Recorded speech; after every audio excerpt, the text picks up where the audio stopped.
3,200 years ago, the most advanced civilization on Earth vanished in less than one lifetime. Not slowly, not gently. It burned. Palaces that had stood for 5 centuries turned to ash in a single season. Kings who called themselves gods were reduced to writing desperate letters that were never answered. And for thousands of years afterward, nobody knew exactly why. Historians blamed a mysterious group they called the Sea Peoples. Ancient Egyptian carvings showed them arriving in ships, armed, unstoppable, wiping out empire after empire. But who were they? Where did they come from? For centuries, that question had no real answer. Then scientists did something nobody expected. They opened the bones. They extracted ancient DNA from skeletons buried more than 3,000 years ago. And what that DNA revealed did not just answer the mystery. It rewrote it completely. If you like uncovering the real science behind history's biggest mysteries, hit that subscribe button, because this story is one of the strangest detective cases in archaeology. To understand how shocking this discovery was, you have to understand what the world looked like right before it all collapsed. Around 1200 BCE, the Eastern Mediterranean was not a scattering of isolated tribes. It was something closer to a global economy. Egypt traded with the Hittite Empire in modern-day Turkey. The Hittites traded with Mycenaean Greece. Mycenaean Greece traded with Cyprus. Cyprus supplied copper to nearly everyone. Tin came in caravans from as far away as Afghanistan. Put copper and tin together and you get bronze, the material that built swords, armor, plows, and entire economies. This was the Bronze Age, and by 1300 BCE it had produced writing systems, monumental palaces, chariot armies, and diplomatic letters between kings who addressed each other as brothers. Then, within the span of about 50 years, nearly all of it came apart. Mycenaean palaces in Greece were burned and never rebuilt. The mighty Hittite Empire, which had once rivaled Egypt, simply disappeared from the historical record. The great trading city of Ugarit in modern-day Syria was destroyed so suddenly that archaeologists later found clay tablets still baking in kilns, abandoned mid-task. Babylon weakened. The Assyrian Empire shrank. Only Egypt, protected by the Nile and its natural desert borders, managed to survive. And even Egypt was left permanently weakened. Historians now call this event the Late Bronze Age collapse, and it remains one of the most dramatic systems failures in human history. For a long time, ancient Egyptian texts pointed toward one dramatic explanation: inscriptions carved into the walls of Pharaoh Ramesses. The Third's mortuary temple at Medinet Habu describe a coalition of foreign invaders arriving by land and sea.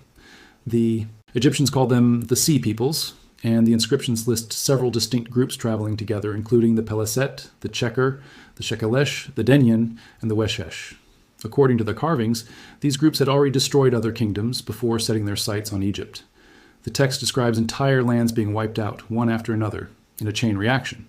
Ramesses III claims he defeated them in a massive land and sea battle around 1107 BCE. That's a date so significant that historian Eric Klein used it as the title of his influential book on the collapse. For decades, popular history treated the Sea Peoples almost like a single invading army, a barbarian horde that swept through the Mediterranean and knocked over civilizations like dominoes. It made for a dramatic story, mysterious warriors from nowhere, toppling ancient superpowers. But the deeper archaeologists dug, the less that simple narrative held up.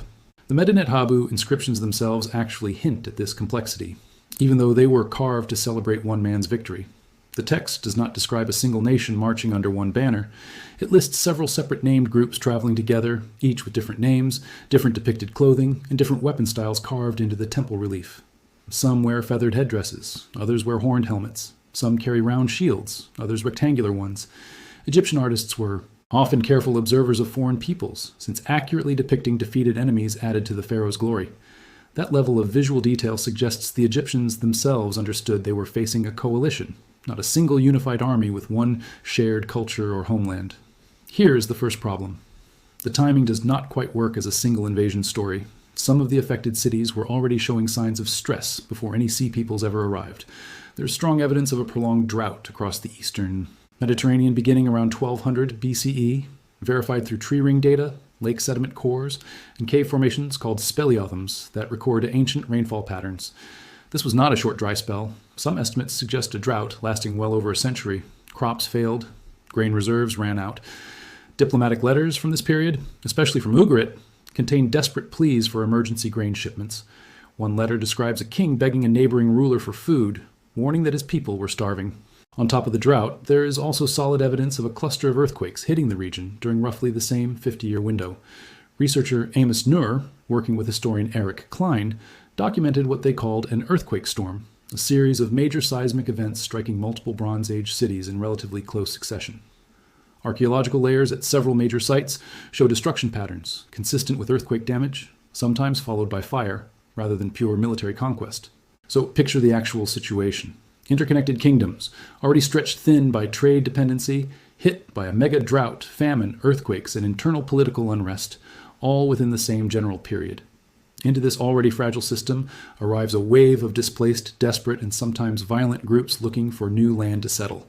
That is a very different picture than a single unstoppable invading empire. It looks more like a slow-motion systems collapse that the Sea Peoples accelerated, rather than single-handedly caused. But this still left one massive question unanswered. If the Sea Peoples were not one unified nation, then who actually were they? Ancient Egyptian texts name several groups, but naming a group is not the same as knowing where its people actually came from. For a long time, historians could only guess based on pottery styles, weapon designs, and vague linguistic similarities.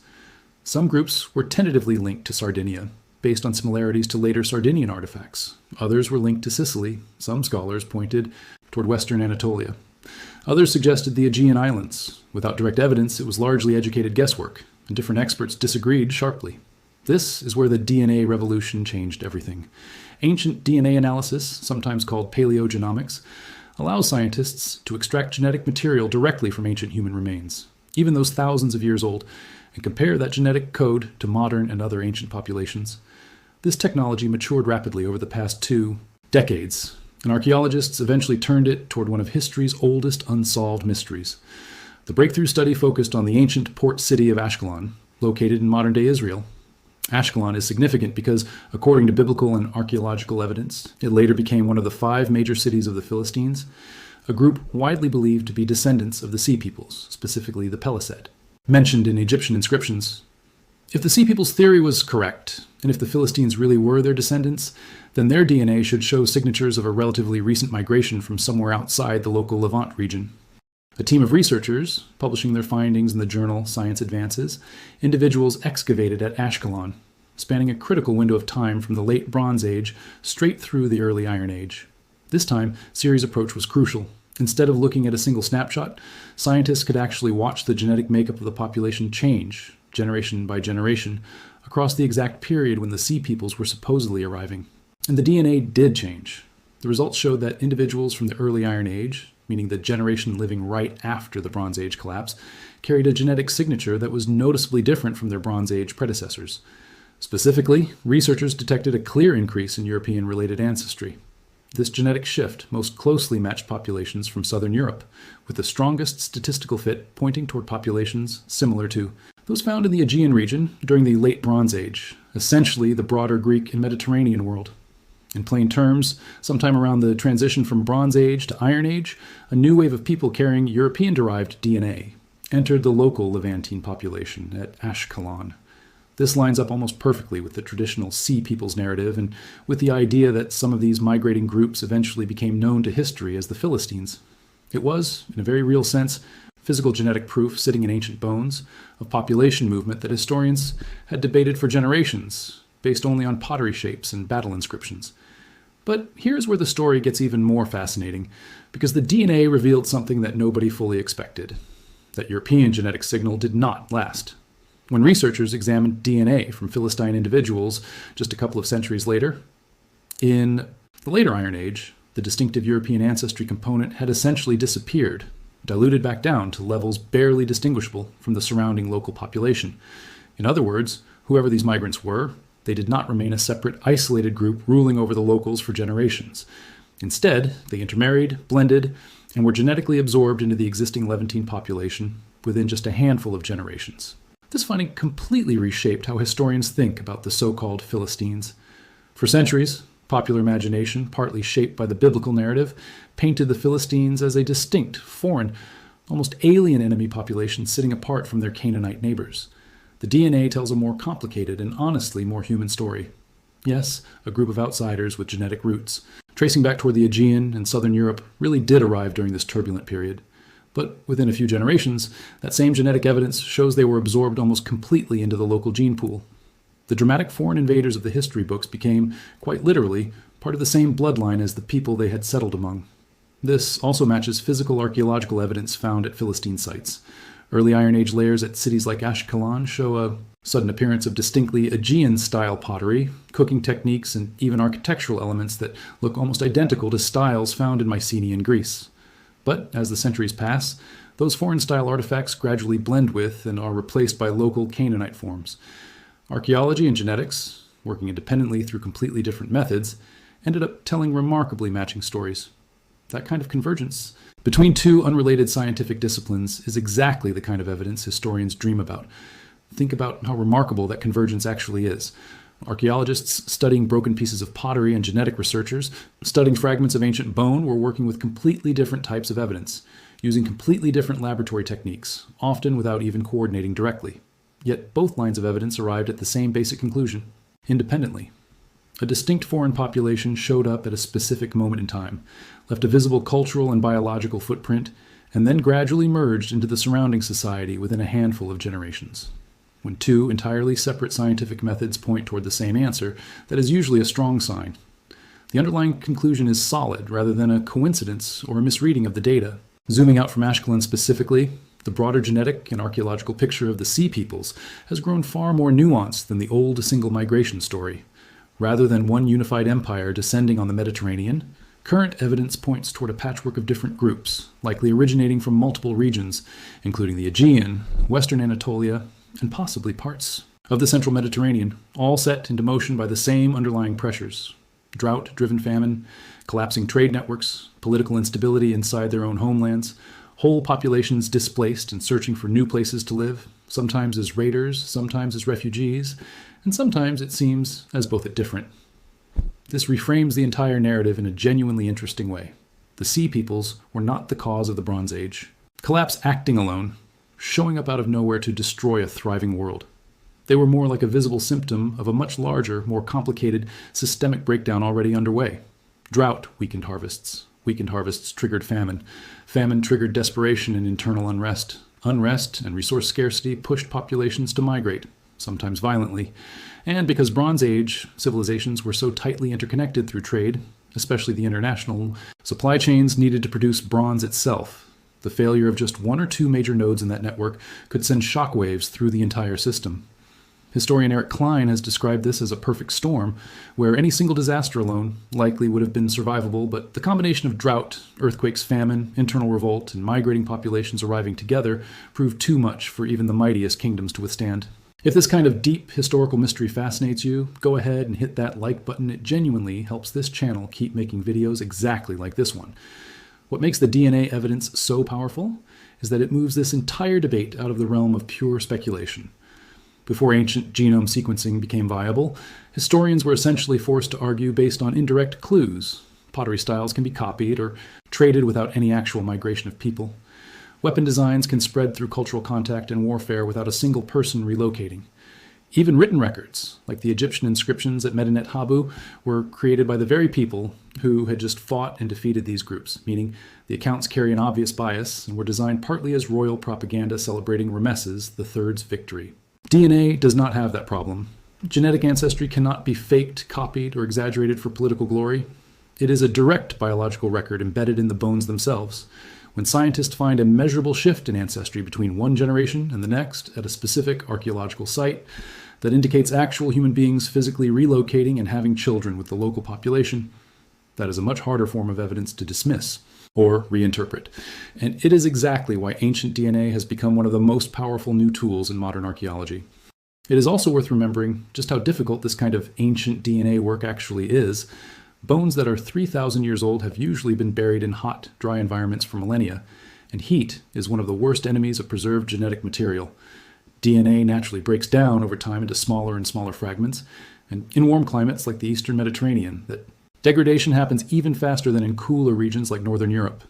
Researchers often have to sample dozens of skeletal fragments, frequently from the dense petrous bone located inside the skull, just to find a handful of samples with enough surviving genetic material to sequence reliably. The fact that scientists managed to recover a usable multi-generational genetic time series from Ashkelon et al. Is itself a significant technical achievement, and it explains why this kind of breakthrough took so long to arrive, after the invention of ancient DNA sequencing technology.